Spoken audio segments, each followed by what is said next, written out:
Hello and welcome once again everyone. Today I'm going to take a look at the premium Tier 6 British destroyer HMS Gallant. This video will complete the series on the entire British destroyer line from Tier 5 right up to Tier 10, but it's definitely not a case of last but not least. HMS Gallant falls into the bracket of being a classic hybrid destroyer, being able to perform both roles of gunboat and torpedo boat quite effectively when called upon. Sitting at Tier 6, you will find yourself up-tiered against Tier 7 and 8 opponents quite often, so you will need to rely heavily on effective use of your torpedo armament to impose your presence and inflict damage on the enemy. HMS Gallant, with a full stealth build, has a detection radius of 6 kilometers, combined with a torpedo range of 8 kilometers, gives you a 2-kilometer window to launch attacks from stealth and maneuver in and out of attack positions without ever being seen. Always attempt to constantly use your torpedo aiming reticule to avoid alerting any potential victim that they are being obviously targeted by an unseen destroyer. It will dramatically increase your chances of landing successful torpedo attacks. The British torpedoes, despite the fact that they are not the quickest, do above average damage and are quite stealthy. Combine that with the fact they can no longer be plane spotted, since the most recent CV rework means any poor soul in their path has very little time to react to avoid a speedy return to port.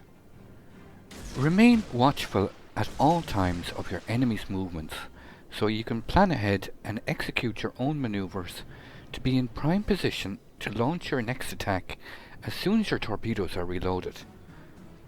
When up-tiered, I would highly advise against gunboating in the open unless attempting to finish off low health targets from smoke cover or in other such low risk situations.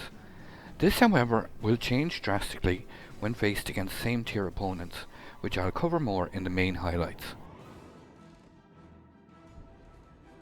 These torpedoes look to be directly on target and just in time to prevent the cap. The second tier 7 battleship goes down in quick succession and not a single shot fired. Let's take a closer look at the way I have the Gallant set up. First item of note are the consumables. Unlike the rest of the British destroyer line, the Gallant gets access to longer smoke screens of 81 seconds and the speed boost consumable, but most notably no hydroacoustic search. To the upgrades, firstly we have Main Armaments Mod 1, Damage Control Mod 1, Aiming Systems Mod 1, and finally Propulsion Mod 2. On to the captain skills. Being a premium ship, it's ideal for retraining and swapping around British DD captains, and I'm currently using my Jervis captain with a full 19 points. Firstly, preventive maintenance, followed by adrenaline rush, last stand, survivability expert, basic firing training, radiolocation or RPF, and finally concealment expert. Now let's see what these upgrades and captain builds mean for the final ship stats. Survivability, we get 14,100 hit points. Main artillery, we get 4 single mount 120mm cannons with a 4.5 second reload. 2 in the front, 2 in the back, with a firing range of 10.2 kilometers. We get 2 X4 torpedo launchers with a very competitive 8 kilometers in range. That's a full 1 kilometer increase on the other Tier 6 British destroyer, the Icarus. Our AA defense is very weak, with no medium or long range defense whatsoever.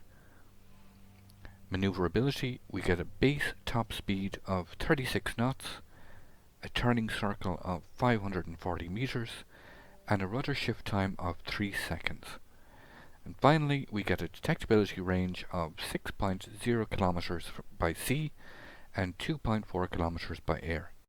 Quickly before I start the main highlights, I'd like to remind you I'm uploading content regularly, so if you want to keep in touch, just subscribe and click the bell icon below. The enemy team has the US aircraft carrier Ranger, which is without doubt the biggest threat to the Gallant, due to my complete lack of AA defense. It's even pointless reinforcing any particular sector, so we are forced to use our concealment, our great maneuverability, and smoke cover in case of emergency, but most importantly, to buddy up with friendly destroyers, in this case the USS Nicholas, which has long-lasting American smokescreens, to give herself every possible edge in avoiding any potential air attacks. I would strongly suggest turning your anti-aircraft defences off and leaving them turned off, thus reducing your detection range from the air and making it much more difficult for the attacking aircraft to land successful attacks.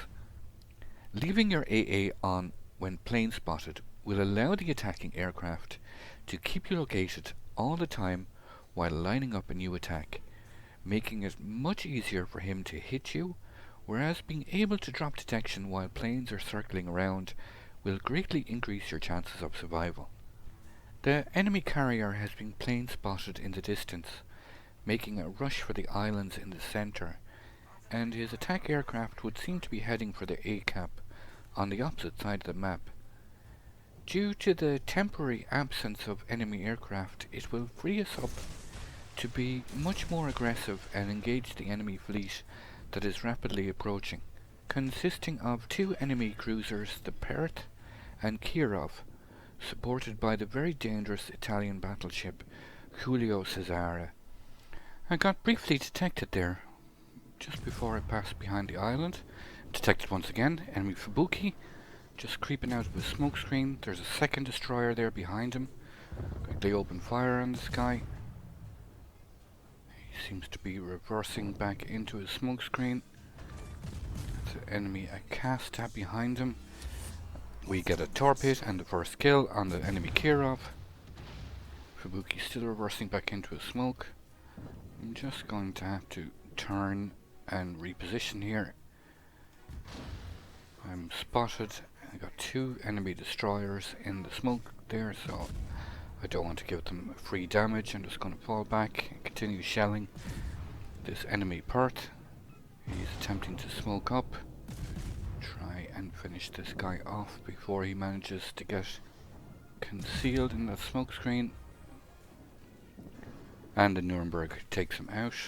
Just going to continue to fall back here and reposition, maneuver to avoid any incoming shells, and as soon as I drop detection, I'm going to speed boost back in. And now the speed boost on the Gallant will get your speed up over 40 knots, so it's very easy to catch enemies off guard when you try and reposition quickly like this. I'm going to try and move in and engage this Fubuki as quickly as possible. He will be expecting me to be quite a distance away.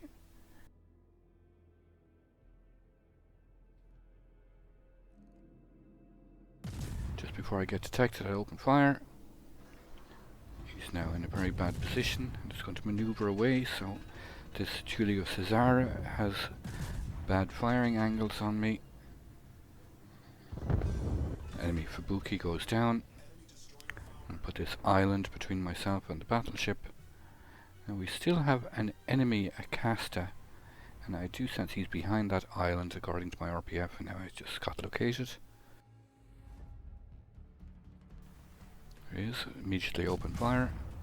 He has torped. I'm just going to slow down briefly. The main benefit of running the propulsion mod upgrade allows one to quickly pull off these stop and go maneuvers, in this case to dodge torpedoes, and quickly get back to full speed. Combine HMS Gallant's great maneuverability and good speed will also allow you to pull off rapid emergency turns to avoid incoming shells, and learning to do so competently will greatly enhance your survivability. Quickly looking at the mini-map now, I can see the enemy team has taken A, While many of our team has taken up some very dubious positions, our Congo is sailing away into our spawn, while not one but two of our destroyers have decided it's their mission in life to take out the enemy CV. This is a big mistake. You will see repeated many times by inexperienced destroyer captains. Learn to maintain focus on the objectives and fight the enemy wishing to contest. This has an untold number of benefits. Not only will it vastly increase your effectiveness, securing you more victories, and hence earning you larger amounts of credits and experience, making your progression through the tech trees not only much faster, but reaping a far more enjoyable playing experience. Enemy Acasta quickly smokes up after I knock out his engine and set him on fire, and I found myself in a very precarious spot here. Due to poor positioning,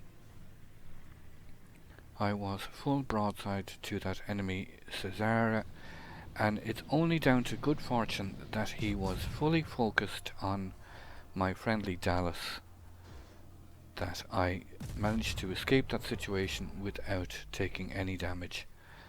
And those torpedoes, they were a wasted exercise, as I was fully spotted in front of him, although I might get lucky as the Acasta sails into their path, but he is able to maneuver in time to avoid any hits. So I've dropped detection, and once again I'm detected again, and once again. The detection mechanics seem quite odd at times, and my RPF switched. There is a target on my left. This is one of those better the devil you know moments, and I sense it's best to press home my attack on the enemy Acasta.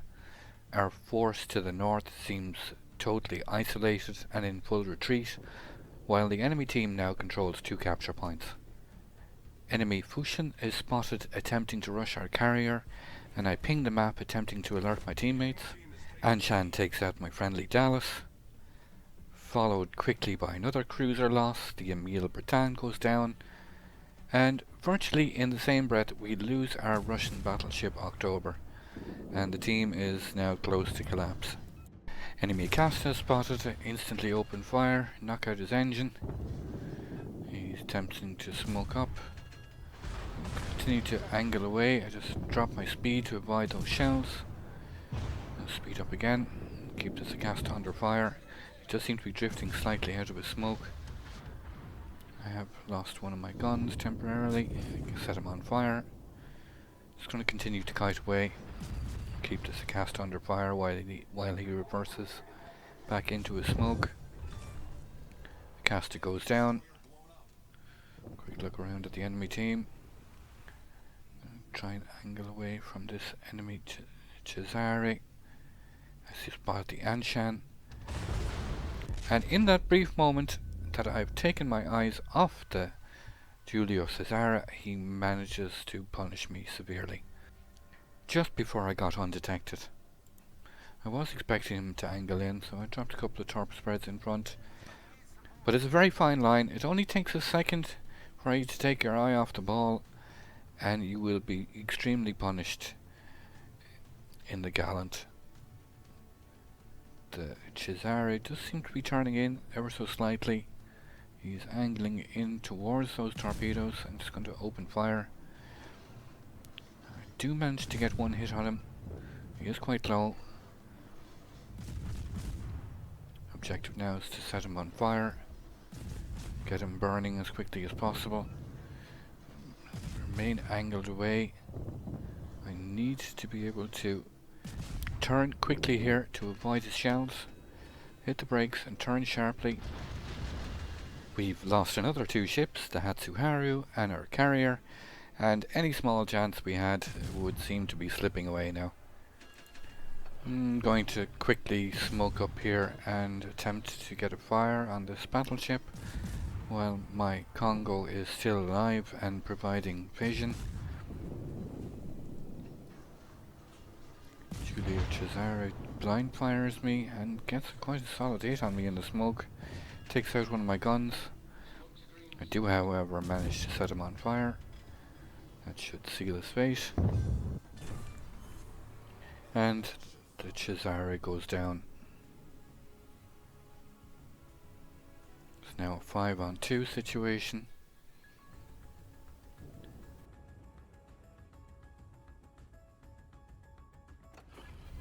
RPF is telling me that the enemy Anshan and the Pensacola are still coming from that direction. So I'm just going to drop some area of denial torps into that channel while I maneuver away back to attempt to support the surviving Congo.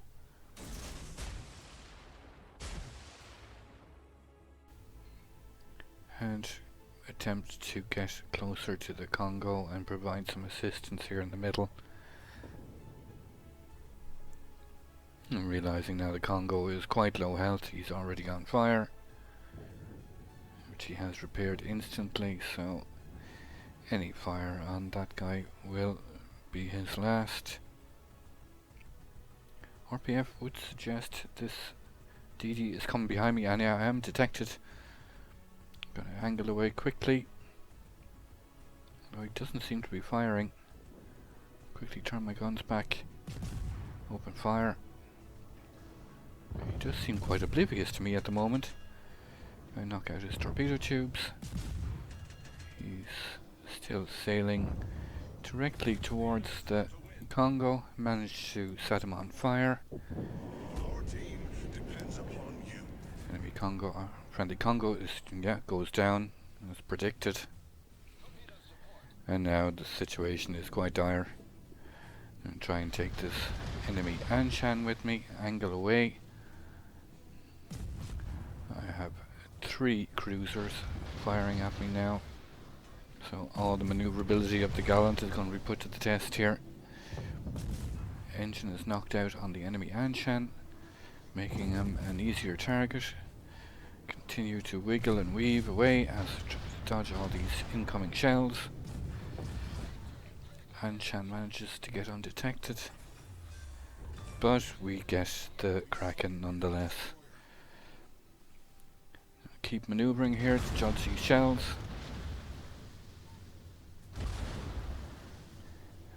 Enemy Pensacola is quite low.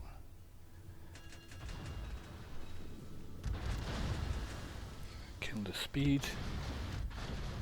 In a quite nasty crossfire here. We have managed to get undetected. We're faced with enemy Omaha.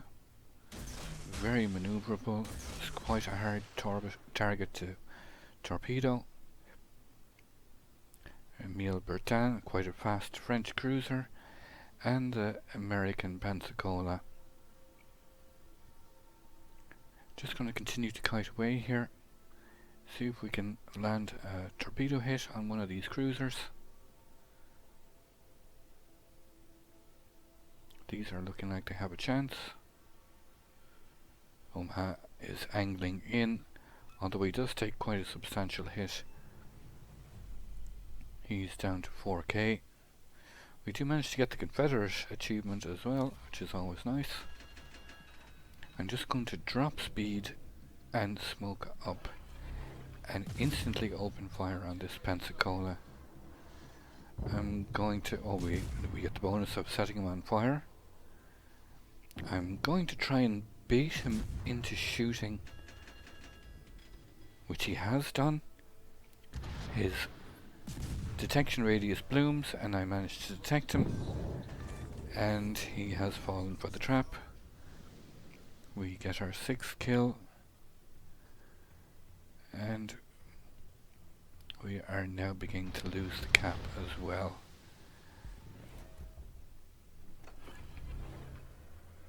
Gonna hit the speed boost. It's now do or die time. Put some fire on this enemy Hms Gallant. Hit the brakes, angle away, dodge those shells. But I'm unable to get speed up, and the Omaha finally takes us out. I have to give the Gallant my seal of approval. A fun little ship, able to duke it out with same tier opponents, while also able to perform capably when up-tiered, allowing it to earn a nice amount of credits and XP no matter what the matchmaking throws at you. While we take a quick look at the aftermatch results, I've added some links to recent videos at the end, and if you want to keep in touch and not miss a video, just click the subscribe and bell icon below. I'd like to thank you all for watching, and until the next time, keep sailing it like you stole it.